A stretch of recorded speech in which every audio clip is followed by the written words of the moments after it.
On today's episode of Rich People Who Rich Right, let's talk about Rich People Who Rich Right Stylist Edition. We have some very serious business to talk about. Fashion business, that is. And that is finally taking the time to appreciate the styling genius that is Ariana Grande styled by Mimi Cottrell. We must go over all the looks from The Voice, to Positions, to Wicked, and everything in between. I have to start with the number one style era in my heart and the number one look from this era, and that is The Voice and her in this Miss So He Said. The scream I scrumped when she stepped out in this outfit. It was unlike anything I'd ever seen. And then the scream continued for this one. The number one bone that I have to pick with this era is the lack of high quality photos for some of these outfits. Because why is this the best full body image I'm finding for this look? But when those high quality pics are there, they are absolutely slaying.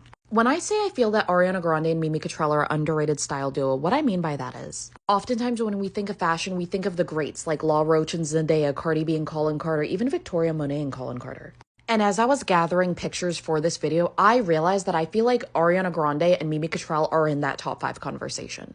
This era alone was enough for me, but then as we keep growing to the other areas, it really solidified that for me.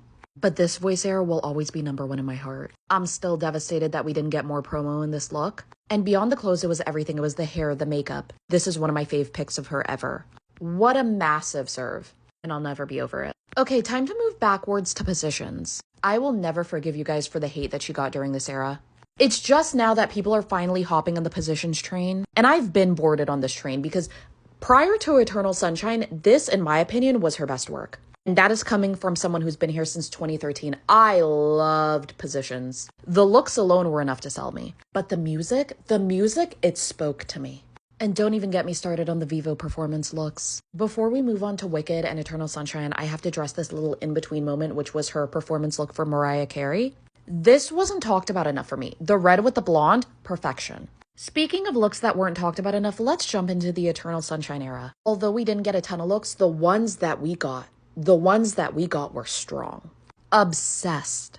Obsessed. Speaking of obsessed, I have to jump back in time again for the Savior Tears performance look because, excuse me, this was a moment. Speaking of collective gasping, the Wicked era, and I'm going to start off with my number one look, which was her Met Gala look. This was so unexpected, but so good. Number 2 for me is surprisingly this SNL look. I actually haven't been able to stop thinking about it. 3 is going to have to be her Oscars Schiaparelli look.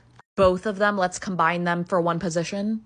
And 4 is actually going to be this flower number. As a girl whose favorite color is pink, the Wicked era has been it for me. And what I love about it is you know she's most likely going to be in pink, but you don't know what shade or shape it's going to be. And then the few times where she doesn't pop out in pink, like this gold Dior dress, this yellow dress, I've loved the Chanel dress.